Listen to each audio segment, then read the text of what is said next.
Friends, स्वागत है आपका हमारे इस YouTube channel SR study points पे। आप पढ़िएगा मैथ का पहला चैप्टर जो क्लास 10th का होगा, जिसका नाम होगा वास्तविक संख्या यानी कि रियल नंबर। तो चलिए फ्रेंड्स, हम लोग बात करते हैं वास्तविक संख्या के बारे में।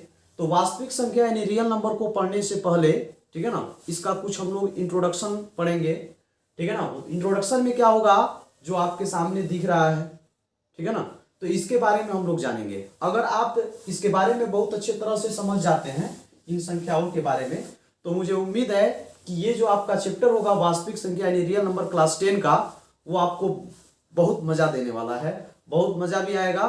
और इसे बनाने में भी मतलब ऐसे सीखिएगा कि दूसरों को सिखा पाइए, ठीक है ना। ऐसे तरीके से आपको जो है मैं इस वीडियो में सिखाने वाला हूँ। तो पहले आप इस संख्या के बारे में अच्छे तरह से समझ जाइए, और तब जो है हम आगे इस वीडियो में चर्चा करेंगे कि कैसे क्वेश्चन को बनाया जाता है। तो सबसे पहले हम लोग पढ़ेंगे प्राकृत संख्या यानी कि नेचुरल नंबर के बारे में, ठीक है।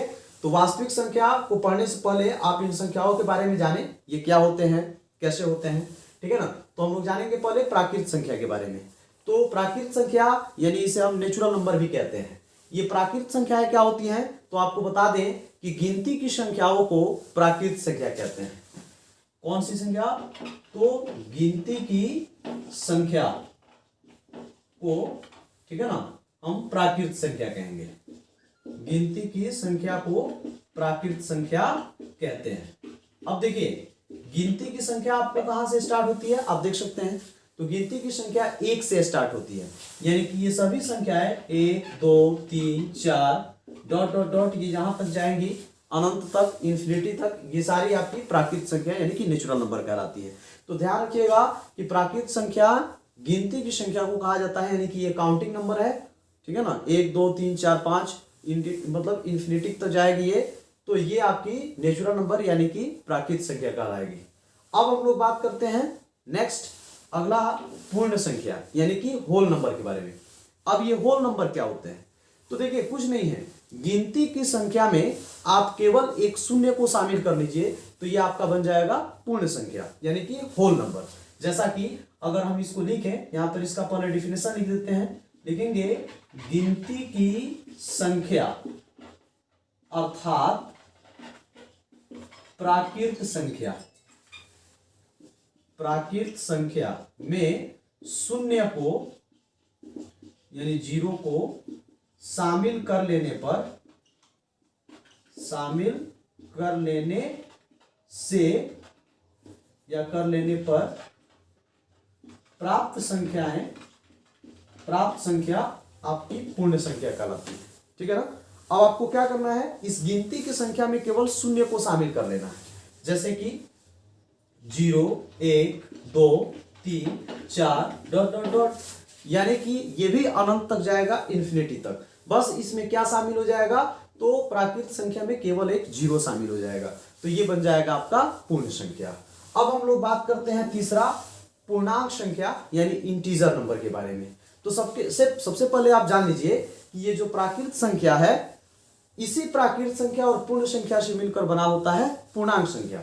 बस अंतर क्या होता है कि प्राकृत संख्या धनात्मक में भी होती है इसमें, और ऋणात्मक में भी होती है। यानी जैसा आप संख्या रेखा पर पीछे के नीचे क्लासों में सीखे होंगे, संख्या रेखा में क्या क्या चीज आता है देखे होंगे आप लोग, कि 0 रहता है, और इधर जाने पर धनात्मक में संख्याएं होती है, यानी 1 2 3 4 डॉट डॉट डॉट इधर रहता है, फिर इधर -1 -2 -3 ये सारी संख्याएं जो है -4 ये सारी इधर रहती है।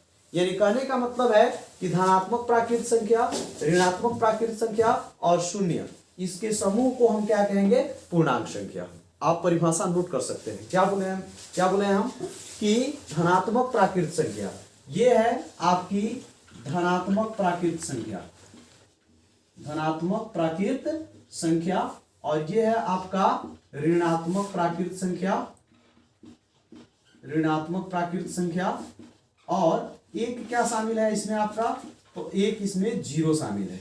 तो यानी कि आप कहेंगे कि धनात्मक प्राकृत संख्या, ऋणात्मक प्राकृत संख्या और शून्य, इसके समूह को हम पूर्णांक संख्या यानी इंटीजर नंबर कहते हैं, ठीक है ना। अब हम लोग बात करते हैं सम संख्या के बारे में। यानी इवन नंबर क्या होता है।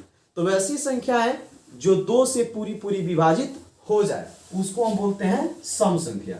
यानी वैसी संख्या जो 2 से पूरी पूरी विभाजित हो जाए, विभाजित हो जाए उसको हम लोग बोलेंगे क्या, सम संख्या।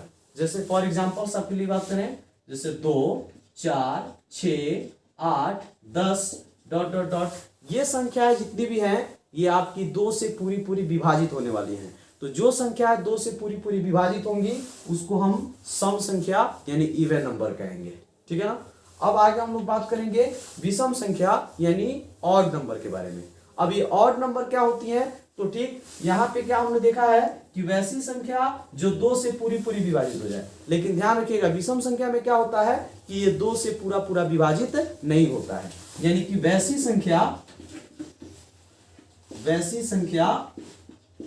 जो 2 से पूरी पूरी विभाजित न हो, ठीक है ना, उसे हम लोग बोलेंगे विषम संख्या यानी कि ऑड नंबर। ठीक है ना। वैसी संख्या जो 2 से पूरी पूरी विभाजित ना हो वो आपकी कहलाती है ऑड नंबर यानी कि विषम संख्या। जैसे 1 3 5 7 डॉट डॉट डॉट, तो ये सारी आपकी विषम संख्या है यानी ये 2 से पूरी पूरी विभाजित नहीं होती है। तो देखिए प्राकृत संख्या यानी नेचुरल नंबर, गिनती की संख्या को हम नेचुरल नंबर यानी प्राकृत संख्या कहते हैं। जैसे 1 2 3 4। पूर्ण संख्या यानी होल नंबर, तो गिनती की संख्या को अर्थात प्राकृत संख्या में जब आप शून्य को शामिल कर लीजिएगा तो उसको हम लोग बोलेंगे पूर्ण संख्या। और पूर्णांक संख्या यानी इंटीजर नंबर क्या होता है, तो धनात्मक प्राकृत संख्या, ऋणात्मक प्राकृत संख्या और शून्य, इसके समूह से जो बनती है संख्याएं वो कहलाती है पूर्णांक संख्या। सम संख्या कौन होता है, तो वैसी संख्या जो 2 से पूरी पूरी विभाजित हो जाए उसको हम लोग बोलते हैं सम संख्या, और वैसी संख्या जो 2 से पूरी पूरी विभाजित ना हो उसे हम बोलते हैं विषम संख्या। यानी 2 4 6 8 10 1 3 5 7 ऐसे करके ये सारी संख्याएं जो होती हैं आपकी विषम संख्या है और ये जो होती हैं आपकी सम संख्या है। तो उम्मीद है कि आपको ये जो चीज आप देख रहे हैं प्राकृत संख्या, पूर्ण संख्या, पूर्णांक संख्या, सम संख्या, विषम संख्या, ये आपको बहुत अच्छी तरह से समझ में आया होगा। अगर अच्छा है तो अगर अच्छा लगा है, ठीक है ना, समझ में आया है तो वीडियो को लाइक करिए, चैनल को सब्सक्राइब करिए और उसे ऑल पर जरूर सेट करिएगा ताकि जो है आपको मेरे वीडियो का नोटिफिकेशन सबसे पहले आपको मिले। ठीक है ना, और आप मैथ को अच्छे तरह से जान पाए। ठीक है ना। तो चलिए इसे आप क्या कर लीजिए, स्क्रीनशॉट ले लीजिए या नोट कर लीजिए। हम लोग देखते हैं अभाज्य संख्या यानी कि प्राइम नंबर के बारे में। अब ये अभाज्य संख्या प्राइम नंबर क्या होता है इसको समझ लेते हैं। ठीक है ना। सबसे पहले इसका हम लोग डेफिनेशन करते हैं क्या होता है। तो देखिए यहाँ पे वैसी संख्या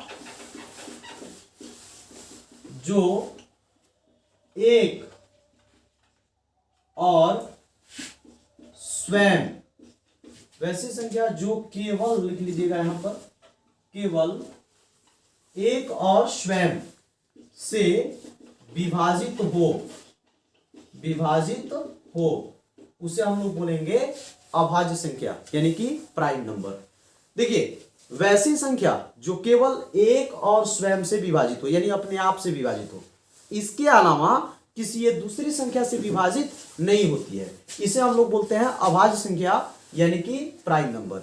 ये कौन सी संख्या है देखते हैं यहाँ पे। जैसे मैं आपको एग्जांपल पेश करेंगे हम 2, 3, 5, ठीक है ना, 7, तो ये सारी संख्याएं, जैसे फिर आप 9 नहीं होगा, 8 9 नहीं होगा, 10 नहीं होगा, 11, ठीक है ना, फिर 13, तो ऐसी संख्याएं जो होती हैं आपकी अभाज्य संख्याएं होती हैं। यानी कि देखिए यहाँ पे जैसे 2 है तो 2 जब भी विभाजित होगा ये किससे विभाजित होगा, या तो 1 से होगा नहीं तो अपने आप यानी 2 से होगा, इसके अलावा किसी दूसरी संख्या से विभाजित नहीं हो सकता है। तो इसको हम लोग बोलेंगे प्राइम नंबर यानी कि अभाज्य संख्या। फिर वैसे ही 3 को देखिए, जब भी ये विभाजित होगा 1 से होगा नहीं तो अपने आप से होगा। फिर देखिए 5 है, जब भी होगा 1 से होगा नहीं तो अपने आप से होगा। 7 है, जब भी होगा तो 1 से विभाजित होगा नहीं तो अपने आप से होगा, इसके अलावा किसी भी संख्या से ये विभाजित नहीं हो सकता है। अर्थात ये सभी संख्याएं, इस तरह की जो भी संख्याएं होती हैं वो आपका अभाज्य संख्या यानी कि प्राइम नंबर कहलाती हैं। अब नेक्स्ट हम लोग जानेंगे भाज्य संख्या यानी कि कंपोजिट नंबर के बारे में। ये भाज्य संख्या क्या होती है?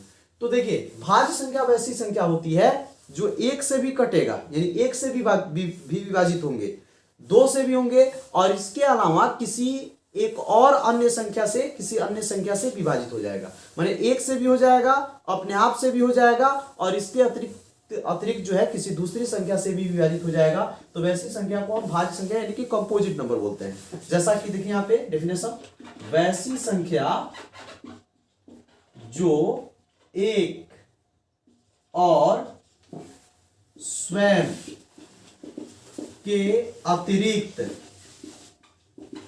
किसी अन्य संख्या से भी विभाजित हो जाए, ठीक है ना, उसे हम लोग क्या बोलेंगे? उसे भाज्य संख्या कहते हैं। वैसी संख्या जो एक और स्वयं के अतिरिक्त, मतलब एक से भी कट जाएगा, अपने आप से भी कट जाएगा, लेकिन इसके अतिरिक्त किसी अन्य संख्या से भी विभाजित हो जाएगा, उसी को हम बोलेंगे भाज्य संख्या। तो जैसे यहां पे एग्जांपल हम लोग देखेंगे, जैसे 4 है, 6 है, 8 है, 9 है, 10 है, ठीक है ना। ये सभी संख्याएं क्या हैं देख लेते हैं। जैसे 4 एक से भी कट जाता है, अपने आप से भी कट जाता है, और इसके अतिरिक्त 2 से भी कट जाता है, तो ये आपका क्या कहलाएगा? कंपोजिट नंबर यानी भाज्य संख्या। फिर देखिए यहाँ पे 6 एक से भी कट जाता है, अपने आप यानी 6 से भी कट जाता है, और इसके अतिरिक्त 2 से भी कट जाता है, 3 से भी कट जाता है, तो ये आपका कहलाएगा कंपोजिट नंबर यानी भाज्य संख्या। सेम वैसे ही सोच सकते हैं 8 के बारे में। ये 1 से भी कट जाएगा, अपने आप यानी 8 से भी कट जाएगा, और इसके अतिरिक्त 2 से भी कट जाएगा, 4 से भी कट जाएगा, तो ये आपका कहलाएगा कंपोजिट नंबर यानी कि भाज्य संख्या। यानी इसमें जो भी संख्याएं आती हैं वो एक से तो कटती हैं, अपने आप से तो कटती ही हैं, लेकिन इसके अतिरिक्त कम से कम एक संख्या जरूर होना चाहिए जिससे वो कट जाए। इन दोनों के अतिरिक्त यानी एक और स्वयं के अतिरिक्त कम से कम एक संख्या ऐसी होनी चाहिए जिससे ये क्या हो जाए? विभाजित हो जाए, तो उसको हम लोग बोलते हैं भाज्य संख्या। अब ये दोनों पर आधारित एक छोटा सा प्रश्न होगा जो पूछा जाता है। प्रश्न क्या है कि सबसे छोटी अभाज्य संख्या कौन है? तो सबसे छोटी अभाज्य संख्या आपकी 2 है, ठीक है ना। और पूछता है कि सबसे छोटी भाज्य संख्या कौन है, यानी कंपोजिट नंबर कौन है? तो वो होगा आपका 4, सबसे छोटा भाज्य संख्या। अब आपको 4 दिख रहे हैं, 2 दिख रहे हैं, 3 दिख रहे हैं, 5 दिख रहे हैं, 6 दिख रहे हैं, सब दिख रहा है, लेकिन आपको एक इसमें कहीं भी नजर नहीं आ रहा है। यानी इसका मतलब यह है कि एक ना ही आपका प्राइम नंबर है और ना ही कंपोजिट नंबर है, ठीक है ना। एक भाज्य संख्या भी नहीं है और अभाज्य संख्या भी नहीं है। इसको आप ना ही भाज्य में रख सकते हैं और ना ही अभाज्य में रख सकते हैं, ठीक है ना। सबसे छोटी भाज्य संख्या, सबसे छोटी भाज्य संख्या 4, सबसे छोटी अभाज्य संख्या 2, इस चीज को ध्यान रखिएगा। अब अगला टॉपिक है हम लोगों का सह अभाज्य संख्या यानी को प्राइम नंबर। ये को प्राइम नंबर क्या होता है? तो वैसी संख्या, ठीक है ना। अब इसमें ध्यान रखिएगा, इसमें संख्या नहीं, संख्या युग्म आएगा, मतलब संख्याओं का जोड़ा आएगा। इसमें दो संख्याओं को एक साथ रखा जाएगा और तब उसमें जाना जाएगा कि वो को प्राइम नंबर कौन है। तो बता दें कि वैसी संख्या युग्म, ठीक है ना, जिसका मस यानी कि जिसका उभयनिष्ठ गुणनखंड एक हो, उसी को हम सह अभाज्य संख्या बोलते हैं। डेफिनेशन पहले देते हैं, देखिए यहां पे, वैसी संख्या युग्म, वैसी संख्या युग्म जिसका उभयनिष्ठ गुणनखंड, यानी कि इसे आप मौसा भी कहेंगे। एक्सरसाइज जब स्टार्ट होगा तो उसमें बताया जाएगा, ठीक है ना। मौसा एक हो, ठीक है ना। वैसी संख्या युग्म मतलब वैसी संख्याओं की जोड़ा, ठीक है ना, जिसका उभयनिष्ठ गुणनखंड अगर आप निकाले तो वो एक आए, उसी को हम कहेंगे सह अभाज्य संख्या। अब इस कैसे चेक करेंगे उभयनिष्ठ गुणनखंड? तो देखते हैं, जैसे एक जोड़ा लेते हैं, संख्या युग्म लेते हैं, जैसे 2,3। इस 2 और 3 का आप जब उभयनिष्ठ गुणनखंड निकालिएगा तो वो एक आएगा। कैसे निकाल के दिखाते हैं आपको। आप सबसे पहले यहाँ क्या करिए, 2 बराबर इसका गुणनखंड तोड़िए, 2 का गुणनखंड तोड़िएगा ऐसे, देखिए यहाँ पे 2 का गुणनखंड ऐसे तोड़िएगा तो 2 अंजा 2, मतलब 2 एकम 2, यानी 2 गुना 1। फिर 3 का तोड़िएगा तो ऐसे ही 3 का होगा 3 एकम 3, यानी 2 और 3 का गुणनखंड आप तोड़ लिए ऐसे। और तोड़ने के बाद देखिए दोनों में कॉमन क्या है, तो दोनों में आप देखिएगा तो कॉमन क्या दिख रहा है, 1 दिख रहा है। तो दोनों में कॉमन 1 दिख रहा है, यानी कि इसका उभयनिष्ठ गुणनखंड क्या है, 1 है। तो अतः यह जो संख्या युग्म दिख रहा है यानी कि 2 और 3, 2,3, ये आपका सहअभाज्य संख्या यानी कि को प्राइम नंबर होगा। फिर देखते हैं 8,25, ये भी जो संख्या है आपकी, ये भी सहअभाज्य संख्या है। कैसे, उसका भी आप फैक्टर तोड़ के देख लीजिए। 8 का फैक्टर तोड़िएगा 2 गुना 2 गुना 2 होगा। 25 का फैक्टर तोड़िएगा, यहाँ 1 डाल दीजिए, और 25 का फैक्टर तोड़िएगा तो 5 गुना 5 गुना 1 होगा, ठीक है ना, क्योंकि 1 तो सब में रहता है। तो इस तरह से देखिए इसमें कॉमन क्या निकल रहा है। कॉमन का मतलब होता है कि जो दोनों में हो। तो ऐसा कोई अंक दिख रहा है जो दोनों में है, तो वो केवल 1 दिख रहा है, बाकी कुछ नहीं दिख रहा है। तो इसलिए 8,25 भी आपका क्या होगा, सहअभाज्य संख्या। यानी ऐसे आप निकाल के चेक कर सकते हैं कि कौन संख्या सहअभाज्य है, कौन संख्या अभाज्य है और कौन संख्या भाज्य है, ठीक है ना। तो देखिए फिर एक बार समझ लीजिए, वैसी संख्याएं जो केवल 1 और स्वयं से विभाजित होंगी उसको हम लोग कहेंगे अभाज्य संख्या यानी कि प्राइम नंबर। और भाज्य संख्या क्या होंगी, तो वैसी संख्याएं जो 1 और स्वयं के अतिरिक्त किसी अन्य संख्या से भी विभाजित हो जाएंगी उसको हम बोलेंगे भाज्य संख्या यानी कि कंपोजिट नंबर। और सहअभाज्य संख्या में क्या होगा, इसमें संख्या युग्म आएगा, मतलब संख्याओं का जोड़ा आएगा। यानी वैसी संख्या युग्म जिसका उभयनिष्ठ गुणनखंड क्या हो अर्थात क्रमशः 1 हो, उसको हम लोग बोलते हैं सहअभाज्य संख्या है, ठीक है ना।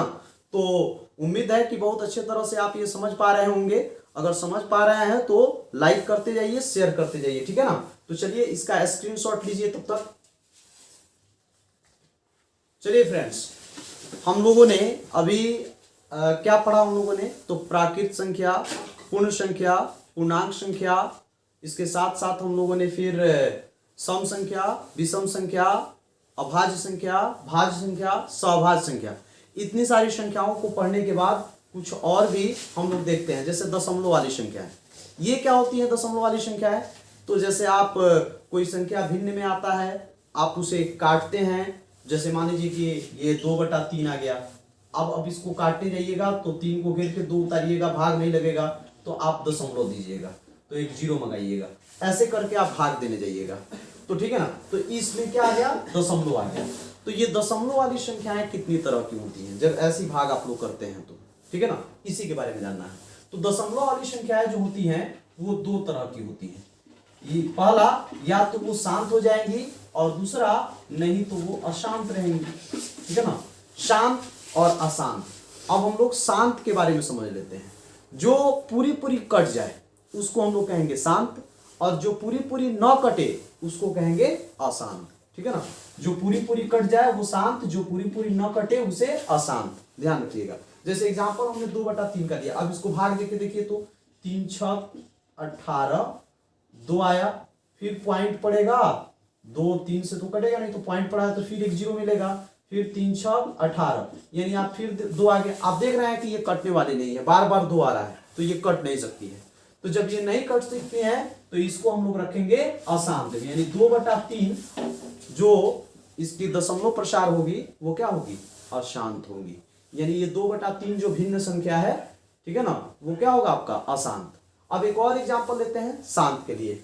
जैसे एग्जाम्पल ले लेते हैं, जैसे मान लीजिए आ जाता है 2/5।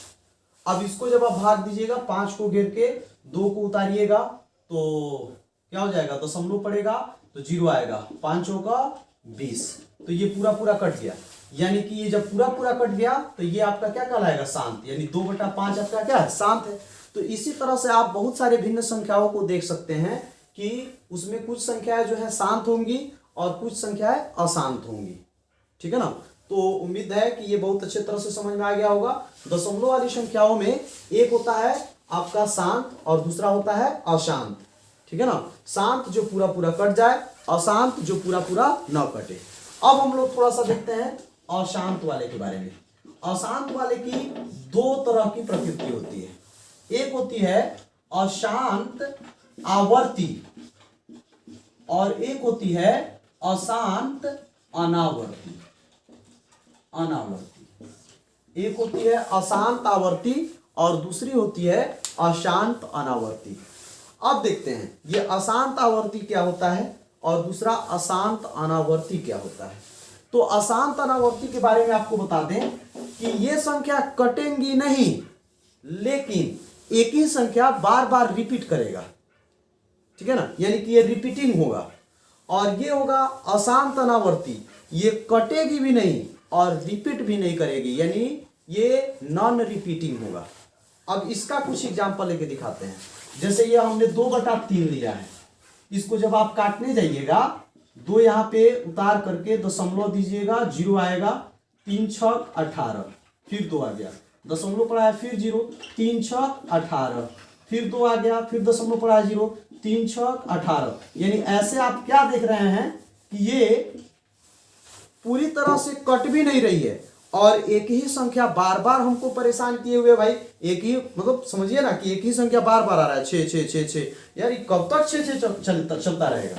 तो हम इसको क्या करेंगे, ठीक है ना, गुस्साएंगे और गुस्सा के लिख देंगे 0.6 का पावर बार, यानी रेकड़ी। इसका मतलब ये होता है, इस बार या रेकड़ी का मतलब होता है कि ये बार बार यही संख्या क्या कर रहा है, रिपीट कर रहा है। तो ऐसी संख्या को हम लोग बोलते हैं अशांत आवर्ती, ठीक है ना। अब इधर का एग्जांपल लेते हैं, अशांत अनावर्ती। ये क्या होगा कि ये कटेगी भी नहीं और बार बार ये रिपीट भी नहीं करेंगी। जैसे एग्जांपल लेते हैं 22/7 का, ठीक है ना। इसको थोड़ा सा आप काट के देखिए क्या होता है। 7 को घेर लीजिएगा, 22 को उतारिएगा, 7 त्रिका 21, कितना आएगा, 1 पॉइंट पड़ेगा, 0 आएगा, ठीक है ना। अब क्या हो जाएगा, 7 एकम 7, फिर क्या आएगा 3, फिर पॉइंट पड़ा है 0 आएगा, 7 चौके 28, फिर क्या आएगा 2, दशमलव पड़ा है तो फिर 0 मिलेगा, 7 दूना 14, फिर क्या आएगा 6। यानी इस तरह से आप जब इसको भाग देते जाइएगा तो ये कभी कटेगा भी नहीं और ये बार बार रिपीट भी नहीं होगा। देख रहा है ना, रिपीट नहीं हो रहा है, ये बार बार रिपीट भी नहीं होगा। तो इस तरह की संख्याओं को हम कहते हैं अशांत अनावर्ती, ठीक है ना। तो अशांत आवर्ती जो रिपीट कर जाए, अशांत अनावर्ती जो रिपीट ना करे, और अशांत है तो समझ ही रहे हैं कटने वाला नहीं है, ठीक है ना। तो दशमलव वाली संख्या यानी कि भिन्न की जो संख्याएं होती हैं वो 2 तरह की होती हैं, एक शांत एक अशांत। शांत जो पूरी पूरी कट जाए, इसको हम भिन्न संख्या में भी लेके चलते हैं, ठीक है ना, भिन्न संख्या है, ठीक है। तो ये क्या होती है, शांत और अशांत, जो पूरी पूरी कट जाए शांत, जो पूरी पूरी न कटे अशांत। अब अशांत वाले 2 तरह की होती हैं, अशांत आवर्ती, अशांत अनावर्ती। अशांत आवर्ती में क्या होता है कि ये कटती भी नहीं है और रिपीट करती रहती हैं, और अशांत अनावर्ती में क्या है, ये ना कटती है और ना रिपीट करती है, ठीक है ना, अनावर्ती होती है। तो ये हुआ आपकी दशमलव वाली संख्या है। उम्मीद है कि ये बहुत अच्छी तरह से समझ में आया होगा। चलिए आप इसका स्क्रीनशॉट लीजिए। अगला होगा हम लोगों का परिमेय संख्या यानी कि रेशनल नंबर। अब ये परिमेय संख्या क्या होता है, ठीक है ना। आप आज परिमेय संख्या में कुछ नया चीज जानेंगे। वो नया चीज क्या होगा, आपने अक्सर परिमेय संख्या का परिभाषा क्या जाना है। तो देखिए हम लिखते हैं, आपने क्या जाना है, वैसी संख्या जो P/Q के रूप में हो, जहां P और Q एक पूर्णांक हो तथा Q is not equal to 0, ठीक है ना। यानी वैसी संख्या जो P/Q के रूप में हो या P/Q के रूप में लिखी जा सके, ठीक है ना, जहां P और Q क्या हो, एक पूर्णांक हो। पूर्णांक संख्या अभी जस्ट हम लोगों ने पीछे ही पढ़ा है, पूर्णांक हो तथा Q is not equal to 0। ये कंडीशन है बाबू, ये परिमेय संख्या का कंडीशन है कि Q कभी भी 0 नहीं होना चाहिए। यानी कि ऊपर वाले को देखिए, यहाँ P/Q जो लिखा गया है, इसमें आपको समझा दे कि ये ऊपर वाला अंश कहलाता है और नीचे वाला हर कहलाता है।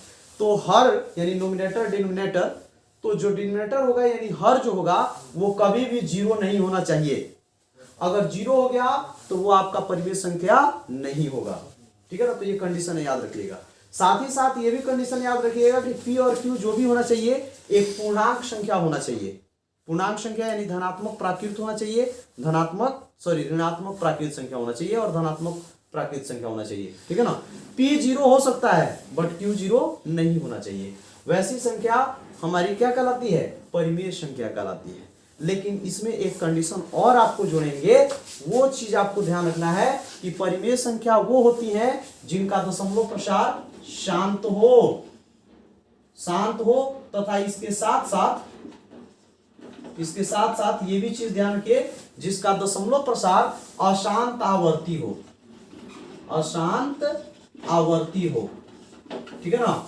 अशांत अनावर्ती नहीं, आवर्ती वाले में आपको बताया जो रिपीट कर रहा हो, जैसे लिखा था ना 0.6 के पावर रेकड़ी, तो ये बार वाला रेकड़ी वाला जो होगा 0.6 के पावर रेकड़ी, यानी जिसके ऊपर रेकड़ी आ गया बार, यानी जो रिपीट कर रहा होगा वो भी आपका परिमेय संख्या हो जाएगा। और जो शांत होगा यानी जो पूरा कट जा रहा होगा वो भी आपका परिमेय संख्या होगा, ठीक है ना। और साथ ही साथ पी बटा क्यू के रूप में हो, तो पी बटा क्यू के रूप में तो ये होगा ही।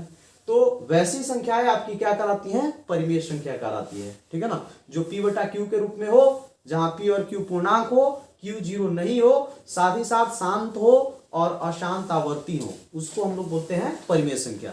जैसे एग्जाम्पल के तौर पर 1/2, 2 जैसे 8 लिख लेते हैं, 5/8 लिख लेते हैं, चाहे 16/10 लिख लेते हैं। तो ये सभी संख्याएं, चाहे आपका चूंकि पी और क्यू एक पूर्णांक है तो इसमें आपका 0 भी हो जाएगा, फिर 1 हो जाएगा, 2 हो जाएगा, 3 हो जाएगा। तो ये सारी संख्याएं आपकी क्या होंगी, परिमेय संख्या होंगी, ठीक है ना। इसे आप पी बटा क्यू के रूप में भी लिख सकते हैं, 0 को, 1 को, 2 को, 3 को। कैसे भाई, तो इसके नीचे तो हम 1 लगा ही सकते हैं, कोई फर्क नहीं पड़ने वाला है। तो देखिए ये पी बटा क्यू के रूप में हो गया कि नहीं। तो ऐसी संख्याएं हमारी परिमेय संख्या कहलाती है, जिसमें पी और क्यू एक क्या होना चाहिए, पूर्णांक होना चाहिए, साथ ही जो है क्यू कभी 0 नहीं होना चाहिए। अब हम लोग बात करते हैं अपरिमेय संख्या यानी इरेशनल नंबर के बारे में। ठीक इसी का अपोजिट है, इसमें क्या है, तो वैसी संख्या जो पी बटा क्यू के रूप में न हो, ठीक है ना।